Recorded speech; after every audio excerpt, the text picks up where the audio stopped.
Make sure to give my dad a 5-star review. Make sure to like and subscribe to his YouTube. Thank you for listening and enjoy the show.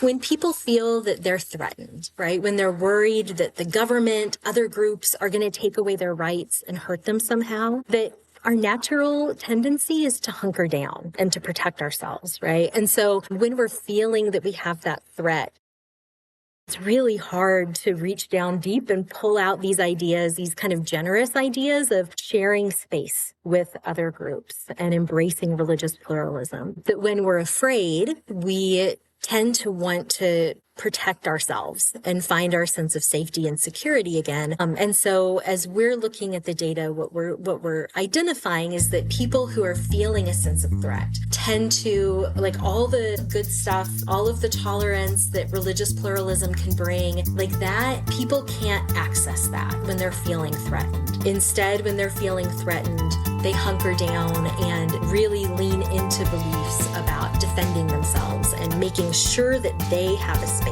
that's marked out just for them, that the country is centering them. Hey, welcome back, Faithful Politics listeners and watchers. I am your political host, Will Wright, and I'm joined by your faithful host, Pastor Josh Burtram. What's up, Josh? Hey, what's going on?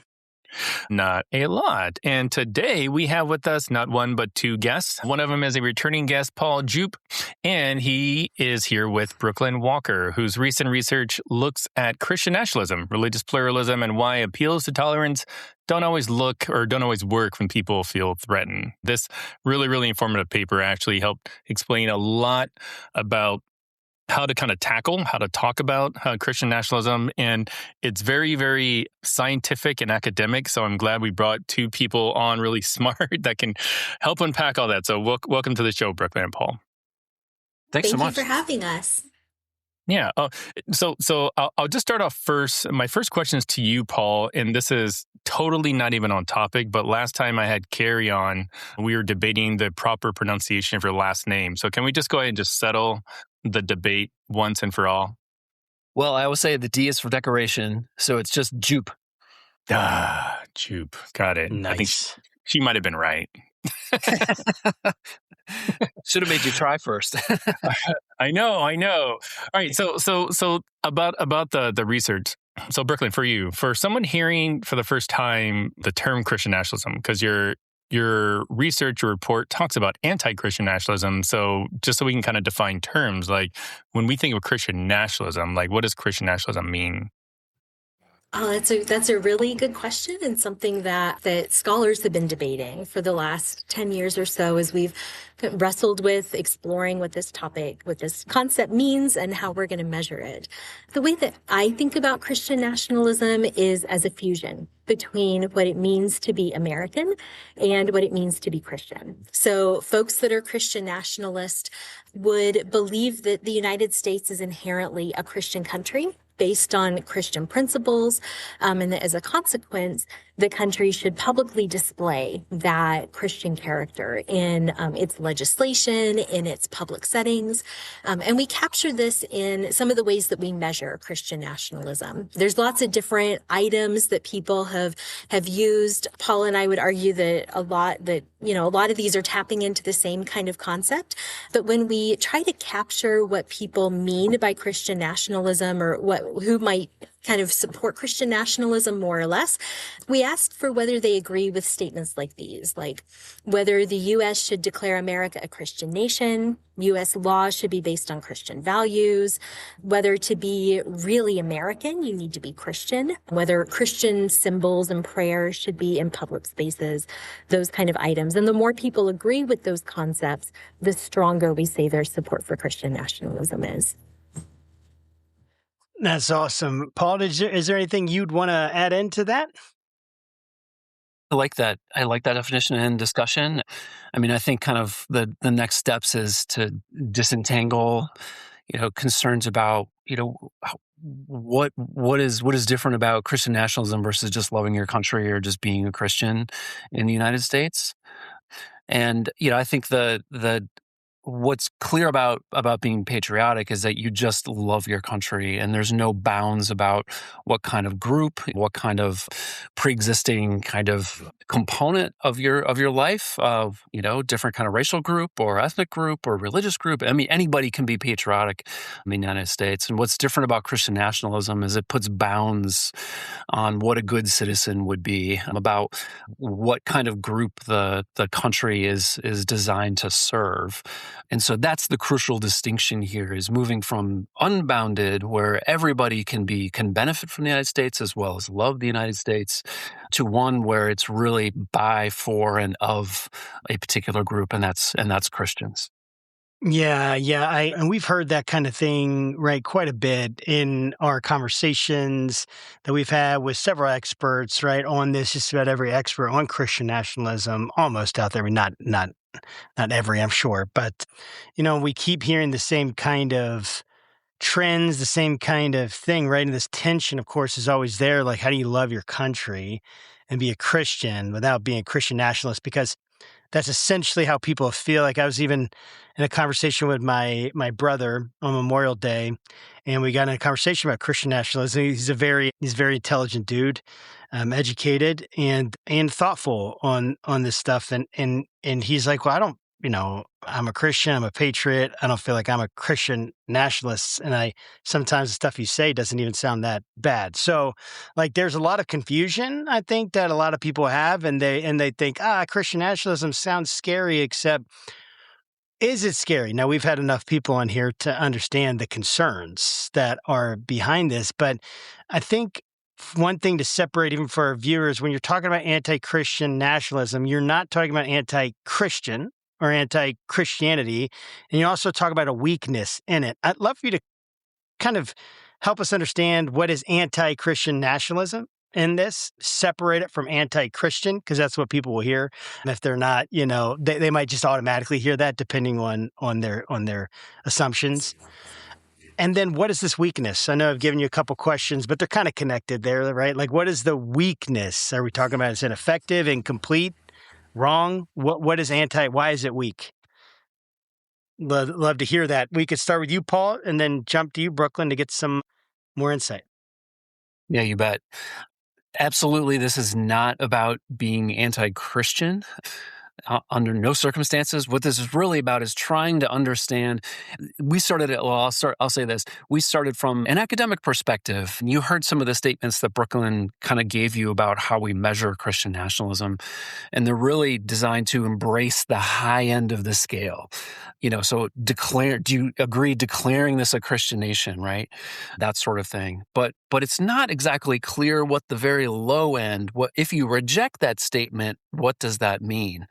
And so we are trying to define what that is. And clearly it's not rejecting Christians, it's rejecting the idea of putting bounds on national identity or for whom the nation might benefit, right? And as I said before, it's really about any patriotism, right? And anybody can benefit from the United States. Anybody can come here and thrive, and anybody can be a citizen, right? If they take the citizenship test or happen to be born here.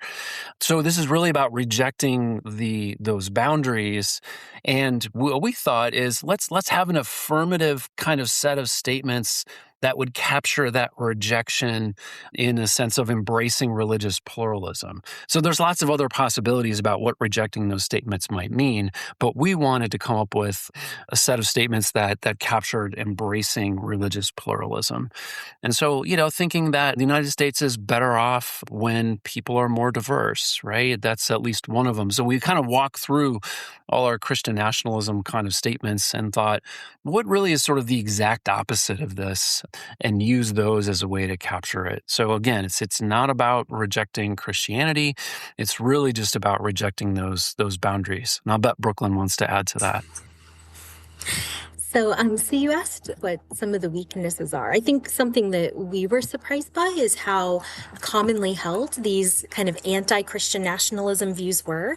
We had in our study a sample of about 1,500 Christians, and when we looked at the anti-Christian nationalism statements, they were overwhelmingly popular. Like there was much stronger support for them than there was for Christian nationalism. So these ideas are really quite present in the population. And so then the question becomes like, what effect do they have, right? So does holding a worldview that's opposed to Christian nationalism produce a different worldview or outlook than a Christian nationalist worldview does? And if so, like, how do we sort of bring that more to the fore? So those were some of the questions that we had about anti-Christian nationalism that we just didn't have answers to quite yet. I'm curious, and this is my non-academic background speaking, but like when you look at those measures of Christian nationalism, whether it's like PRI or the Whitehead Perry's, and it's like, it's way on adherence, or I forgot what the spectrum is, but it's like, it's way over here if you're really, really, if you're the type of person that would assault the Capitol, like this is where you are.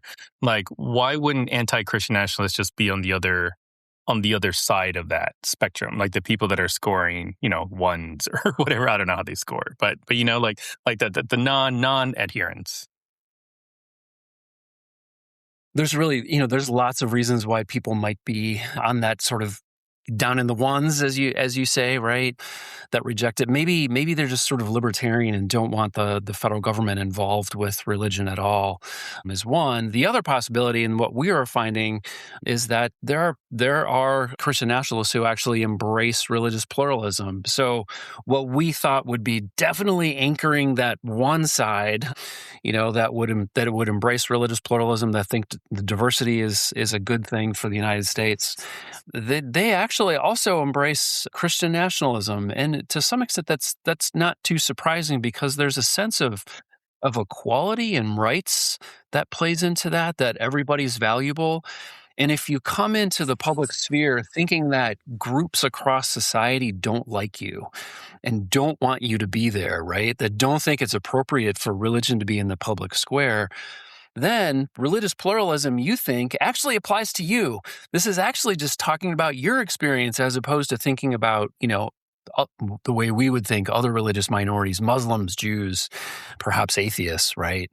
And so once you kind of get into the mindset of thinking that, Christians are actually persecuted in the United States, right? They're a minority and people don't want to hear their voices and hear their values, then you understand how they actually think that religious pluralism is about their circumstance.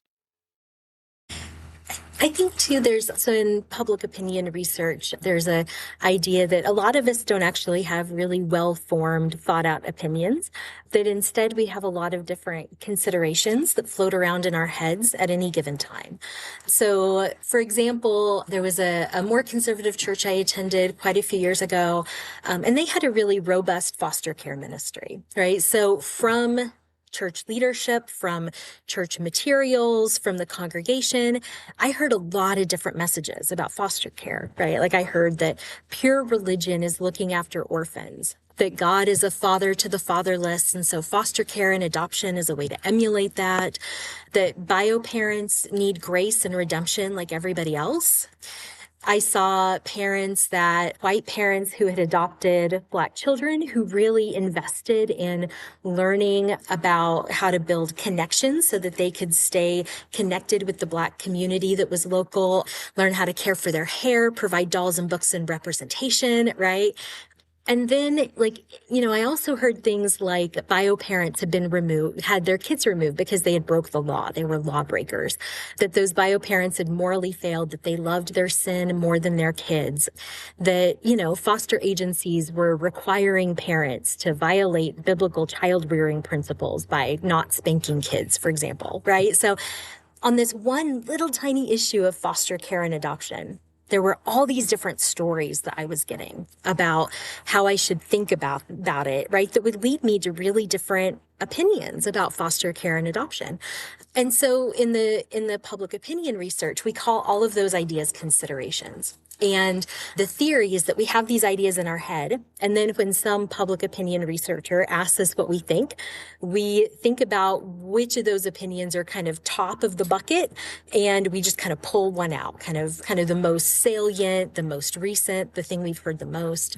And so when it comes to the idea of how politics and religion go together, My guess is we all have a lot of considerations that are floating around in our head, right? Like we hear that we're to love the stranger, love the community, do good for the city. And we also hear messages about defending the in-group, right? And, so I think when, as public opinion researchers, we're asking people if they agree with these items or not, they're kind of thinking through their head and saying, oh, I've heard that before, right? And they don't always cohere together into a single worldview. And I think that's what our data is kind of picking up. Got it. So and as plain language as possible. and I want to just emphasize the plain part, if I could.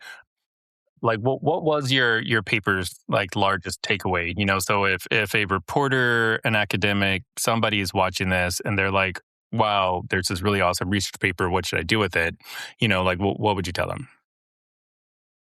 Brooklyn or Paul? Yeah, whichever. I'll start, and then Brooklyn can chime in and correct me if I'm wrong. The way I understand this is that Christian nationalists, right? We know some things about them, and that they have, some opinions and behaviors like January 6th. Not everybody, of course, but that are challenging to democracy. They already hold some of the beliefs that people have tried to use to correct or tone down or bring down the temperature of Christian nationalism, right? And so they already believe that. And so if we're trying to tell them, hey, you should embrace, religious pluralism, they're like, yeah, already know that. And but when they're kind of teasing out which consideration to apply to think about kind of other kind of minorities, other people that deserve rights and liberties in the United States, they put the weight on Christian nationalism and not religious pluralism, right? And so they already believe the things that we're trying to convince them of to tone down Christian nationalism, but they sort of put that aside and embrace the Christian nationalism to keep other people's rights and liberties beneath theirs. Is that plain enough? Yeah. Hear me out. I'm just going to try to restate it if I could. So is it fair to say that Christian nationalists sort of like fall back on their kind of like protecting defense mechanism whenever like they feel like threatened? And the way to kind of get them out of that is not necessarily to remind them how great a pluralistic society is. It's to basically put them in their safe place, like whatever that safe place is. Is that kind of accurate? Close? Yes. Well, hold on. Yes. Go ahead. Oh, so, we didn't test that last move that you made, but the first part of what you said is, I think, exactly right. That when people feel that they're threatened, right? When they're worried that the government, other groups are going to take away their rights and hurt them somehow, that our natural tendency is to hunker down and to protect ourselves, right? And so when we're feeling that we have that threat, it's really hard to reach down deep and pull out these ideas, these kind of generous ideas of sharing space with other groups and embracing religious pluralism. That when we're afraid, we tend to want to protect ourselves and find our sense of safety and security again. And so as we're looking at the data, what we're identifying is that people who are feeling a sense of threat tend to, like, all the good stuff, all of the tolerance that religious pluralism can bring, like that, people can't access that when they're feeling threatened. Instead, when they're feeling threatened, they hunker down and really lean into beliefs about defending themselves and making sure that they have a space that's marked out just for them, that the country is centering them. Yeah, that makes a lot of sense. And that idea that we would be most afraid of civilizational collapse, most afraid of like the idea that everyone would be like, hey, yeah, I want people are welcome to be here. People are welcome to whatever, live their lives as long as they don't become so much of the majority that they then impose themselves on my life. And that's kind of the idea that I was hearing as I was reviewing this, even the idea that people could have, say, things that seem like they're opposite, right? Things that seem like they're opposite values. Like I believe in religious pluralism and that and that United States should be a Christian nation or something along those lines. I'm not sure if that's the exact thing, right? But opposite enough in their beliefs that you're looking at this and you're thinking, well, there's not necessarily logic it's not necessarily the same logic that's operating everywhere, right? It seems like there's different boundaries to the logic when they're answering one question as opposed to another, or different considerations. What did you see that explained this? How did you guys work through that tension that people were essentially answering in ways that you wouldn't expect? They're very, tolerant on one side, and then very much not within a few questions, just depending on the way that they're phrased or so could you just explain that, and how did you guys work through that tension? Yeah, it's interesting, and it took us a minute because we just weren't expecting to see, that Christian nationalists would also be religious pluralists. That's just not the way that anybody talks about this.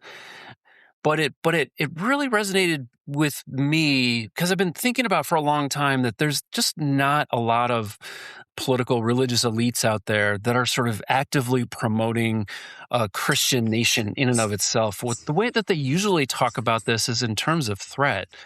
That there's so many different forces out there. There's atheists and there's Muslims. And of course, it's an election year, so we're talking about Islamophobia, right? Sharia law and that sort of thing. But this is the kind of thing they talk about is you're going to be persecuted unless you take action, right? You're going to be rounded up. The Bible's going to get banned. The churches are going to get closed. I just saw Allie Beth Stuckey talking about churches being converted to mosques in an interview with Kevin Roberts. So, like all these sorts of things are out there that are sort of constantly hitting that threat button, right? And so that's in the natural solution to that, of course, is, well, just put Christians in charge. So this, I think, resonates with the story of America. It's a free society, and free society comes with a tremendous amount of risks, right? And when those threats rise to a certain level, then you have to restrict, people's freedoms, right? And so that's the constant kind of message that people are receiving if those restrictions are going to benefit one side versus another. So here, that constant kind of hitting the threat button over the last, especially 10 years, but longer than that. Trump's been amazing about, emphasizing that sense of threat. I think that's what is getting people to favor kind of the devil on their shoulder as opposed to the angel on their shoulder. Brooklyn, I'm curious. So when you say that Christian nationalists, can hold some religious pluralism views, how do we know that the way that they think about religious pluralism is the same as how you and I might think about it? Because because the first thing that came to my mind was and to your surprise, Paul, I'm really that seems weird, right? Based on everything I've read, it seems like they wouldn't believe that. But that there are interdenominational sort of factions of Christian nationalists. so is that how they're thinking about religious pluralism? I'd love to get your thoughts on that. So we actually have a lot more data to collect on this. We're just talking about this a couple days ago. So you should check back with us in a year or two and see where we're at. But we do have a few snapshots. So we've actually been working on a book chapter based on some experiments that we ran. And they're varying who is getting kind of religious liberty or religious recognition. So, for example, one of them is asking about school textbooks and whether school textbooks should have more coverage of the contributions of religious Americans or the contributions of Christians or of Muslims or of Jews, right? And so we have 4 different types of people, and we randomized our respondents. They got one of those 4 statements, and then they were asked if they agreed or not. And what we found is that as Christian nationalism increased, the support for textbooks to highlight the contributions of Jews didn't really change that much. It didn't go down. Even Islam didn't go down a lot. Down a little bit, but not a lot. Of course, there was really strong support for highlighting the contributions of Christians. But Christian nationalism didn't necessarily dampen support dramatically for religious minorities' representation in public spaces. And so, that for me is a little bit of a hint that people who are strongly supportive of Christian nationalism or not so much, that when they're thinking about pluralism, they might be thinking about these groups in kind of similar ways. But that's just our first snapshot. We still have a lot more to try to unpack about some of those dynamics. I was going to say, because as you're talking, again, it just sort of made me think about we had somebody on to talk about the Mahmoud v. Taylor court case, which, gosh, I think it's the Oklahoma one, textbook in the classroom, but it was a Muslim and like a Christian parent that were working together. And I'm just thinking like, and I remember at the time reading it, like, that seems weird, but to your point in your study, like that it shouldn't be weird. It kind of makes perfect sense, I guess. Awesome. One of the things you guys used was a least liked group approach. Could you explain what's up with the least liked group and why that was important to approach it like that? Yeah, it's a funny little term, but you have to go back to the way that questions about tolerance, which is about giving rights and liberties to groups, right? And groups that are typically controversial in society. So the original studies were in the 40s and 50s, and they were talking about communists and socialists, right? But over time, people became less concerned about communists. They just weren't that important. They didn't have that much power in society. And so if we wanted to study these things over time, we had to let people come up with, the groups that they didn't like. And so the way that this evolved was we'll come up with a list of groups that, typically are unpopular in the United States at the time and tell people, hey, pick the group here in this list that you like the least. And so that's least like group. And so what it does is it controls for the amount of prejudice that people have toward the groups being asked about, right? Like it's a pretty trivial kind of thing if you say, like, to you, Josh, are you willing to give rights and liberties to Christians, right? But if you ask that to maybe some atheists or to Muslims these days, right, then there's that kind of gap that you really want to know about. If you want to ask about tolerance and whether it matters in society, there has to be that tension over giving it to your political opponent, right? So that's what that's trying to capture.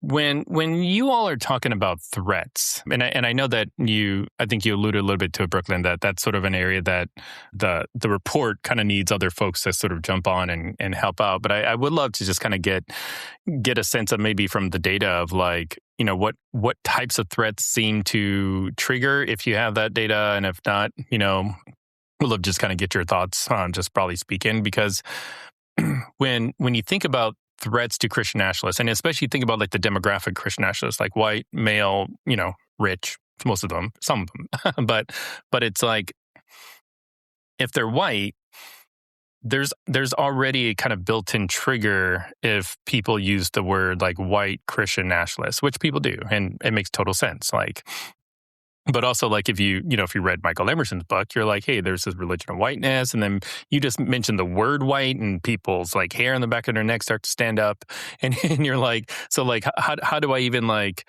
have conversations with people? Do I remind them that white people are still the dominant, like race in addition to Christians? I just want to get a better understanding of kind of the threat.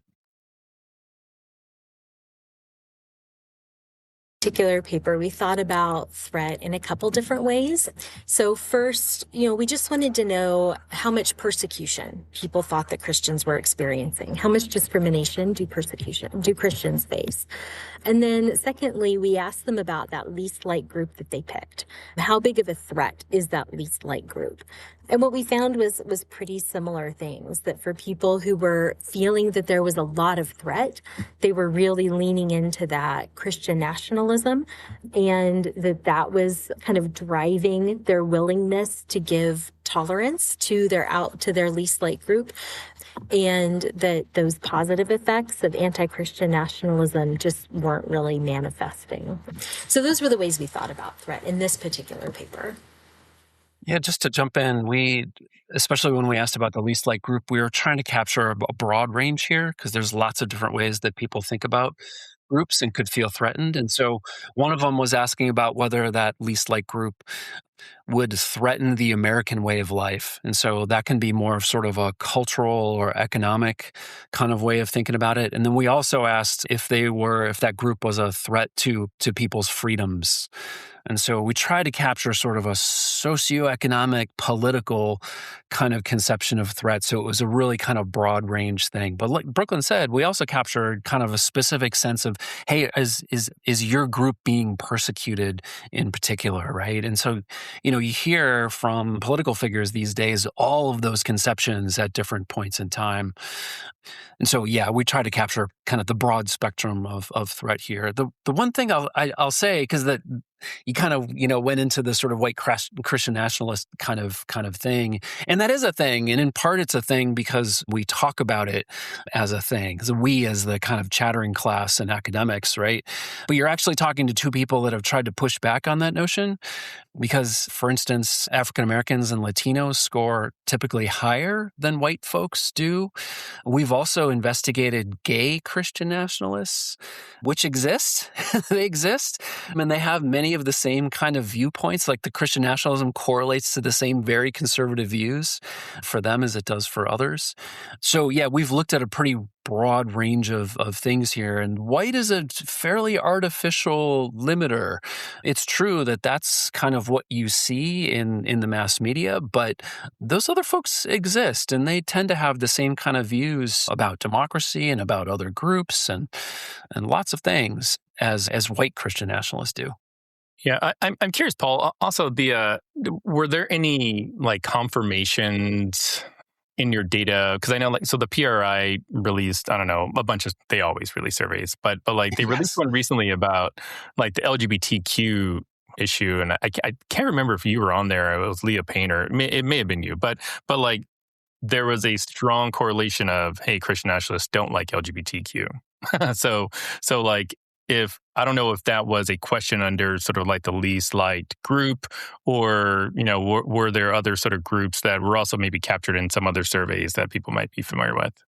Well, I mean, here's the crazy thing is that LGBT folks with Christian nationalist views also don't necessarily want to protect LGBT folks from discrimination. I mean, they look like non-LGBT Christian nationalists. I mean, it's actually really wild. The one place where you start to see some differentiation is in terms of race, and in part because it's an immutable characteristic, right? That LGBT status isn't quite at that same level. And so we tend to think of Christian nationalism as an in-group protection worldview. And so when things like voting rights are at stake for African Americans, then you'll see Black Christian nationalists stand up and say, absolutely not, right? It doesn't work that way for other groups that don't have kind of the same status as race. It's a pretty wild environment once you start looking at the data, but you can't just make the assumption, I think, that, because white Christian nationalists take this position that, the target of that opinion, that group is going to take an opposite stand. That's just not quite the way it works. Yeah, that's so fascinating that you would find those kinds of things that people might even have beliefs that would in some way be contrary to maybe their general interest at large and a part of maybe the ethnic group that they're in, or whatever the case may be. And that's super interesting. Did you find any? I mean, what's your take on that? What's your take on the psychology, maybe, or the reasons for that? Glenn, you want to stab at it? Sure. So at least in the case for Black Christian nationalists, I had a chance to run an experiment a few years ago, and I basically told, Black Christians in my sample, half of them, or, some of them got a statement about how, the United States is this place where no matter who you are, if you adopt certain values and beliefs about equality and democracy, that you're just as American as anybody else, right? That's what you have to do to be American, is adopt beliefs that are available to everybody. And then some other folks in my sample got a statement about how, some people, just by virtue of their ethnicity, their background, are just more American than other people are, right? So kind of signaling ethno-nationalism. And what I found is that for Black Christians who got that ethno-nationalist message, that they just didn't really belong as Americans because of their racial identity, that they responded with more Christian nationalism support. So when they were told they don't belong because they were Black, they said, oh, I do belong, and I belong to the country because I'm Christian. I'm just as much an American as anybody else. And there's this special place in the country for me and people like me because of my religious identity. So at least what that experiment found is that people are able to move between different kinds of identities that they have. When they feel threatened on the basis of one, they may kind of lean into identity on a different kind of identity. And Christian nationalism can be one of those ways that sort of prove that you really do belong and that you're part of the majority group that you really want to be part of. Yeah, I can definitely see how that would, I can definitely see the logic of that and the incentive structure there, that you want to show and prove that you're, quote unquote, maybe one of the good ones or something like that.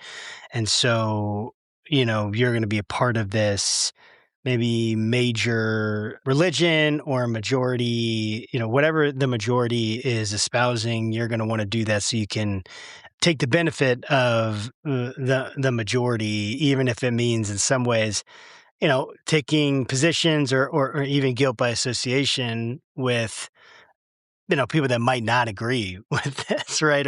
Or that could be seen as like a belief that is antagonistic to the interests of maybe the group you're born into or the group that you may have identified with before. And it's interesting because such a large part of this, right? All of this is about the idea of a threat, either a perceived threat, real or not. The threat drives behavior. Could you describe a little bit more about how that idea of threat that is driving the behavior, and even like how do the media ecosystems, how do our political elites, how do our religious leaders activate those threat perceptions? If you have data on that, I would love to hear your thoughts. I think there's a lot of different ways, but one of them is they want people to keep consuming information and to stay tuned, right? And so kind of amping up people's anxiety triggers that sort of sensory, like, I need to be paying attention, I need to gather more information, right? And so it's a continually reinforcing kind of cycle here of saying there are people out to get you. Then we have to look, we have to remain vigilant, right? And this works especially well to particular kinds of believers who already have this kind of sense that, there are forces out there out to get them to stray off the straight and narrow path, right? And so conservative Christians, especially those who have more apocalyptic kind of viewpoints, and we don't necessarily have to get down the rabbit hole of exactly what that means, but I think you know what it means. Those folks are already vigilant, and that this taps into that and then directs it toward politics. Right. And so they're just constantly, part of it is just reinforcing, kind of belief systems that are already in place. And then some of them is introducing a new sense of threat, a new group, a new force that just, kind of amps up that anxiety a little bit so they continue to pay attention to things. I'm curious on, so at the end of your paper, you kind of list like other things that you wish, and I don't know how the process works. Like, I don't know if that's like a subtle dig to be like, hey, you other researchers out there that have a lot of money, like, can you help us out or what? But Like what would be sort of the natural next progression of sort of like this kind of research to better understand sort of its implications? So we've been actually really thinking about that quite a bit in the last couple months, sort of what does it look like to try to scale back that sense of threat? What kinds of interventions or manipulations could be done in order to achieve that goal so that, these anti-Christian nationalist attitudes that we think people have can shine through, right? So we've got some different ideas. There's a big literature about prejudice and another literature about partisanship, about how we feel about how people that belong to different political parties. And all of those literatures they're trying to wrestle with how do we help people have better, kind of healthier, more pluralistic opinions about outgroups. So there are some things that folks have tried in other contexts that we wonder if those things might help in this context of Christian nationalism. So one idea is to think about bigger identities, right? That if you think about yourself not as an American Christian, but as an American, or even as a Christian, as a member of this global body, does that change how threatening other groups in the United States feel to you? And could that sort of help you imagine yourself in a different kind of community and then change the way you think about those threats? We've thought about ways to signal that, Christians don't really have to feel as threatened. Are there ways to provide a message that sinks in about, how Christians have a lot of privilege? We still celebrate a lot of Christian holidays in kind of a national way, like Christmas. Christians are still overrepresented in Congress. The Supreme Court has made some significant decisions in the past decade or so that really protect Christian religious liberties. So are there ways to sort of signal to people that there isn't that big of a threat? So, we've talked about, those kinds of ideas. We've talked about maybe figuring out how you could change some of the stereotypes people have about outgroups that they find really threatening, like atheists or Muslims. Could that maybe decrease people's support for Christian nationalism? But all of these are just kind of ideas floating out there. We haven't tested them yet. So I think that's one of the next steps. Can I just make one statement? And I probably shouldn't say this on the air, but I'm going to. The name of our show, Faithful Politics, is a trigger for non-Christian nationalists, if that makes sense. And I know this because when we first started, we would get requests for people to come onto our show all the time from these organizations that are very traditionally Christian nationalists. I mean, one person in particular, Jake Lang, you've probably seen him all out and about. He's sort of a big right-wing influencer, Nazi white supremacist.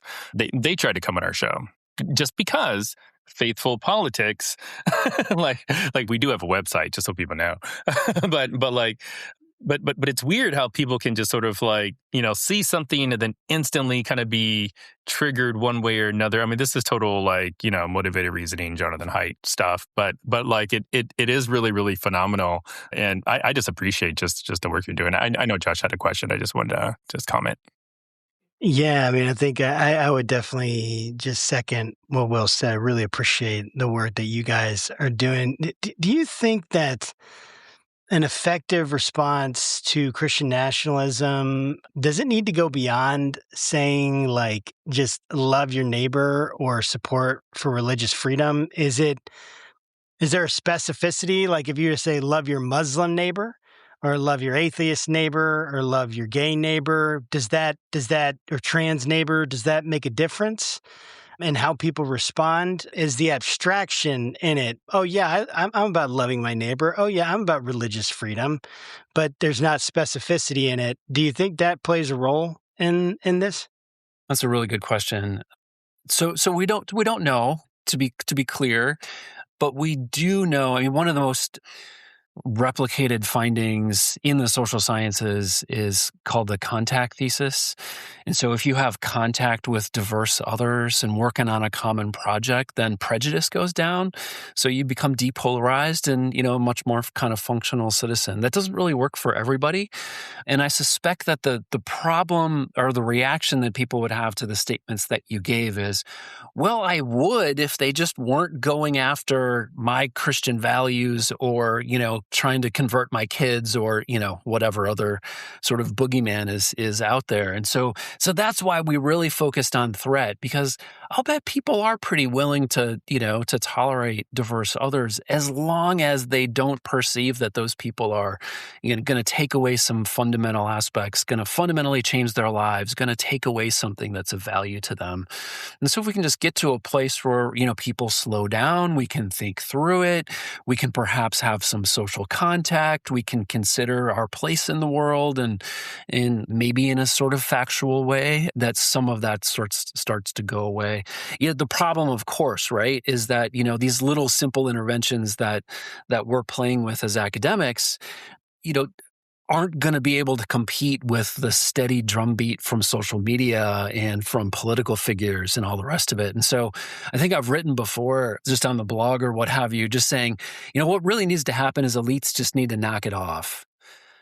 And of course, they have no reason to knock it off because it's been really successful, right? I mean, this is why every election year we're talking about Sharia law, even though it's not a thing, right? Because it's effective, But if enough of us kind of can say, look, this always happens. They're doing this on purpose. This is going to go away in, a couple of months. Like, let's think about the fundamentals here. Are you actually threatened? Like, one funny thing is people who live in really strongly Christian states are much more likely to report that Christians face a lot of discrimination. So, Mississippi, Alabama, It's funny. Louisiana. Yeah, they're the ones that report high level. They don't face that, right? People that live in Vermont and Oregon and other kind of, more non-religious, they don't report discrimination. That tells you a lot. Yeah, I don't know if it was Ryan Burge or someone I read, but it's like, to your point, that the reason that Christians feel like they're being discriminated against is because they're being told that they're being discriminated against. and it's like, it's so true. But yeah, well, thank you to both of you guys. This has been a great conversation. Yes. And, a special shout out to the unspoken person in the room, Ruth Braunstein, which was the person that brought me, yes, visibility of your guys' research. So kudos to her. She probably won't make it this far in the episode. It's pretty late, but kudos to you. And yeah, just thank you so much. What's kind of on the horizon for each of you guys? Go ahead, Brooklyn. What's next? Well, so a lot of what's on the horizon for me is joint projects with Paul. So we do a lot of writing and work together. There's one thing I'm kind of excited about is that we've developed a measure of complementarianism, which is a Christian worldview about gender. And so we have a bunch of fresh data to explore, to look at how complementarianism affects attitudes on everything from reproductive rights policies to political violence to democracy attitudes, all kinds of things. So I'm really excited to dig into that. That is super cool. What about you, Paul? We're working on an edited volume about the state of religious pluralism in the United States. And so you heard a little bit of that research discussed, but I mean, awesome. A lot of these issues, right, we're kind of nailing down with a group of really great scholars. So that's going to be a lot of fun too. I love that. Is really Thanks cool. so much for having us on. We really appreciate it. Yeah, of course. Absolutely. We'll have to have you on when you get that the book out. I mean, religious pluralism is super important to work through. Yeah, absolutely. And thank you to our audience. Thanks again for stopping by to another episode of Faith and Politics. And as always, keep your conversations not right or left, but up. And we'll see you next time. Take care.